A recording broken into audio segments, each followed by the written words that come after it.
सोचे कि ये होगा क्या, इतना बड़ा खड़ा किया तो प्लान तो होगा ही कुछ, इतना सब खड़ा किया आपने 3 साल। मगर आगे के जो है कि सेवा करने की इच्छा है, सेवा के लिए कुछ बने, समाज जोड़ना चाहिए इसलिए कुछ बने। तो मुझे लगता है कि एक बार थोड़ा और एक दिन 8 घंटे निकाल के 10 लोगों के साथ बैठे, सारे ट्रस्टियों को एक साथ बिठाकर 2-4 घंटे एक प्लानिंग बनना चाहिए।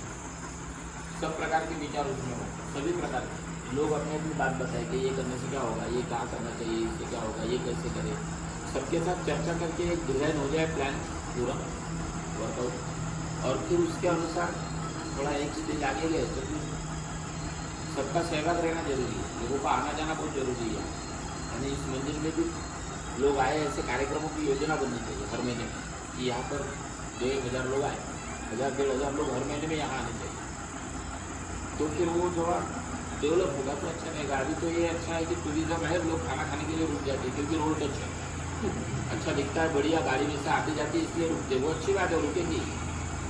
मगर ये टूरिज्म के भरोसे नहीं, मंदिर के भरोसे यहाँ आने वाले लोग चाहिए कि जो मंदिर है इसलिए आते हैं।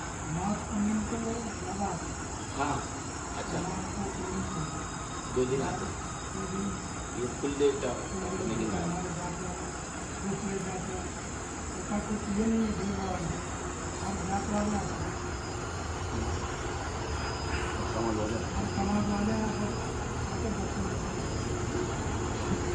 और पुजारी जी यही रहते हैं, यहाँ उनकी निवास व्यवस्था है।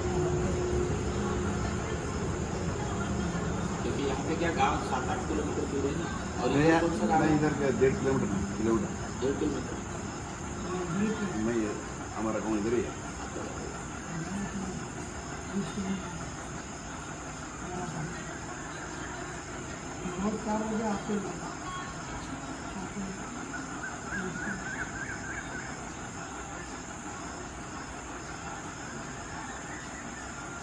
जैसे आप शिक्षा की सेवा के बारे में सोच रहे हो, वैसे थोड़ा आरोग्य सेवा के बारे में सोच रहे हो तो अच्छा रहेगा।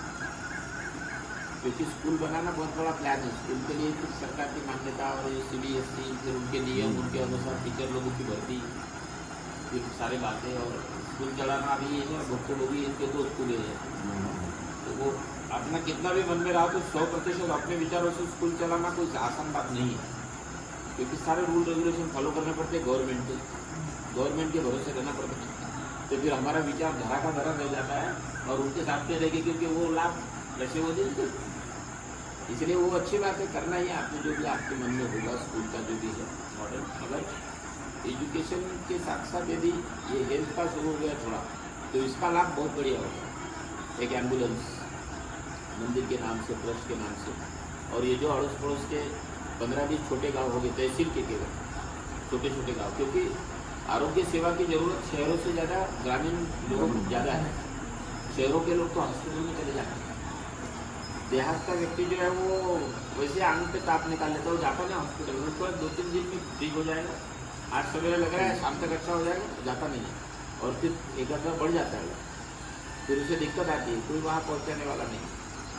तो ऐसे गांव चयनित करके यदि एक डॉक्टर की टीम, एक एम्बुलेंस, सप्ताह में एक दिन एक गांव में 2 घंटे के लिए ऐसे गांव बांट लेना 10-12 मंदिर के ट्रस्ट के नाम से, क्योंकि यहाँ अभी नए लोग आएंगे एकदम से, मगर यदि मंदिर के वैन, मंदिर के डॉक्टर, मंदिर का हॉस्पिटल, उसको मोबाइल डिस्पेंसरी बोलते हैं, मोबाइल डिस्पेंसरी, एकदम अत्याधुनिक नहीं करना, वो बहुत महंगा आता है साइंस। तो डॉक्टर लोगों की टीम और जो जनरल बीमारियाँ क्या होती है, आपको मेरे से ज़्यादा जानकारी होगी, देहात में क्या ज़्यादा होता है, पेट दुखना है इन दिनों, अभी 4 महीने ज़्यादा है, तो मंदिर का नाम गांव में पहुंचना चाहिए तबीयत के हिसाब से, यानी आरोग्य की दृष्टि से, क्योंकि मंदिर के नाम वो मंदिर के डॉक्टर को मंदिर का ये चर्चा है कि पंचक्रोशी में चली, तो लोगों का भाव बन जाता है कि मंदिर में हम तो जाते ही है, मगर मंदिर भी हमारे यहाँ आता है। तो ये बड़ी भावना रहती है, और हमें गोली दे के जाते हैं, डॉक्टर लोग आते हैं, हमें हमारे गांव में 3 घंटे रुकते हैं, गाड़ी वहाँ 3 घंटे रुकेगी, सप्ताह में एक गाँव, एक दिन केवल, सप्ताह में एक दिन और एक ही गाँव। तो ऐसा यदि रहा तो फिर धीरे धीरे इस परिसर से दूर जाना नहीं है। तहसील में कितने 118-119 गाँव है, दूर रहा है, हाँ 118 गाँव है इस तहसील में, तो 118 गाँव में से अपने पड़ोस में जितने हैं पंचकृषि में 15 किलोमीटर के अंदर 10 किलोमीटर के अंदर उतना ही करना। अपना कोई एजेंडा नहीं है कि भाई सारा होना चाहिए। मंदिर का प्रचार प्रसार हो, ये शुद्ध हेतु रख के आरोग्य सेवा, आरोग्य की सेवा। तो फिर एक बनेगा कि वहाँ से लोग जुड़ेंगे मंदिर के। आगे चलते यहाँ जो आपका शिक्षा का है तो वो शिक्षा का तो ठीक है, मगर शिक्षा के सभी गुरुकुल की जो कंसेप्ट है, गुरुकुल तो वेद और वेदों के गुरुकुल, वेद पाठशाला, वो यदि शुरू हुई तो वो भी बहुत अच्छा रहेगा। सभी जातियों के लिए वेद पढ़ाने वाले स्कूलें अभी भी भारत में कम है। भारत में 4,500 से ज़्यादा वेद पाठशालाएँ हैं। 18 यूनिवर्सिटीज हैं संस्कृत की हिंदुस्तान में आज, 118 यूनिवर्सिटीज संस्कृत की। मगर हालत सबकी खराब है क्योंकि वहाँ कोई एडमिशन नहीं लेगा। लोगों के मन में अभी भी है कि संस्कृत यानी ब्राह्मण है। जो संस्कृत विषय है वो पंडितों का विषय, हमारा नहीं है, ऐसा लोगों को लगता है आज। इसलिए वो संस्कृत के विद्यापीठ ले जाए, अंतिम सांस ले रहे। बोलते कि हमारे पास सब है, बच्चे नहीं है, कोई नहीं बेचता। बोलते हमको कहाँ पंडिताई करनी है, ये तो पंडितों का है। तो संस्कृत की हालत खराब है और संस्कृत बहुत आवश्यक है। अभी गाँव में पंडित बहुत सारे हैं, ब्राह्मण बहुत कम पूजा है। विधा करने के लिए खाना को मिलते नहीं है, बहुत कम है। इसीलिए अभी जो मैंने कहा ना कि अभी इसलिए भी यहाँ वो शुरू हो गया। तो हमारा जो विषय है, विश्व हिंदू परिषद का जो विषय है, तो विश्व हिंदू परिषद तो हर जाति के व्यक्ति को सब कुछ सिखाना चाहती है, वेदों समेत संस्कृत भी विश्व हिंदू परिषद का विषय ही है। बाकी जो वेद पाठशालाएँ चलती है वो कुछ विशेष कम्युनिटी के लिए, ब्राह्मण समाज के लड़कों को सिखाने के लिए बहुत वेद पाठशालाएँ हैं। अब वो भी अच्छे वो करेंगे, उनका जो होगा, मगर विश्व हिंदू परिषद का हेतु तो जिसकी इच्छा है उसे सिखाने का। इसलिए हमारे माध्यम से पौरोहित्य का प्रशिक्षण देने की योजना हम करेंगे। जैसे 3 दिन अभी यहाँ हुआ, मैं गया वीर शैव लिंगायत कल्याण मंदिर में, आज उसका समापन। एक अच्छा प्रयोग है 3 दिन का। अब 3 दिन में कुछ होता नहीं है, मगर प्रयोग है। वैसा परमानेंट यदि यहाँ शुरू हो जाए, मैंने अभी पिछली बार हम कहा गए थे गांधापुर के पास में वो बलिराम महाराज का भी स्कूल है, बंजारा समाज के अपने धर्मगुरु है और वहाँ पे स्कूल है। तो उनको भी मैंने कहा कि आप यहाँ पुजारी प्रशिक्षण करिए, हम आचार्य देंगे। बंजारा समाज के युवक पुजारी बनने चाहिए और बंजारा समाज के युवकों को आप गोरमाटी भाषा में पढ़िए। वैसे हर समाज के लिए पौरोहित बनना बहुत जरूरी है। यहाँ ऐसा कुछ सोचेंगे आप तो उसका भी अच्छा लाभ होगा जो आपने बताया।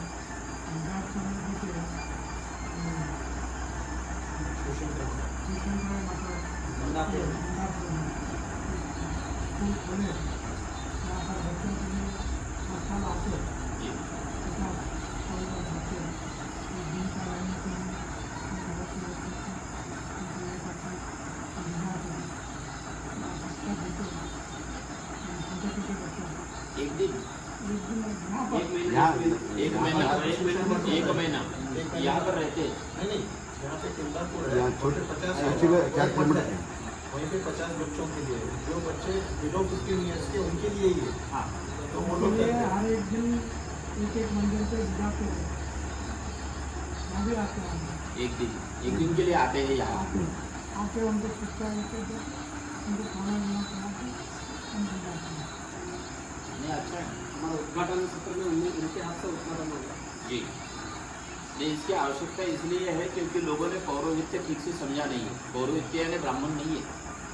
पौरोहित्य अपने कल्चर का हिस्सा और सिस्टम थी। वयम राष्ट्रीय जागरूयाम पुरोहिता, 5 प्रकार के पुरोहित हिंदुस्तान में थे। कुल पुरोहित, राज पुरोहित, तीर्थ पुरोहित और ग्राम पुरोहित, 4 प्रकार के पुरोहित रहते थे। वो पुरोहित ही समाज को बचा कर भाई तो कुर्सी ले लो, है ना, कुर्सी नहीं है। जब तक ये सिस्टम थी अपने देश में तब तक धर्मांतरण और ये सारी बातें जो हम देख रहे हैं ये नहीं थी तब तक। मगर अंग्रेजों के ज़माने में एक घटना घटी। वहाँ पर अंग्रेज जो थे ना, उनके एक ऑफिसर रहते थे, उनका नाम यानी उनकी पोस्ट रहती थी वाइसरॉय रीजनल को देखते थे पूरा।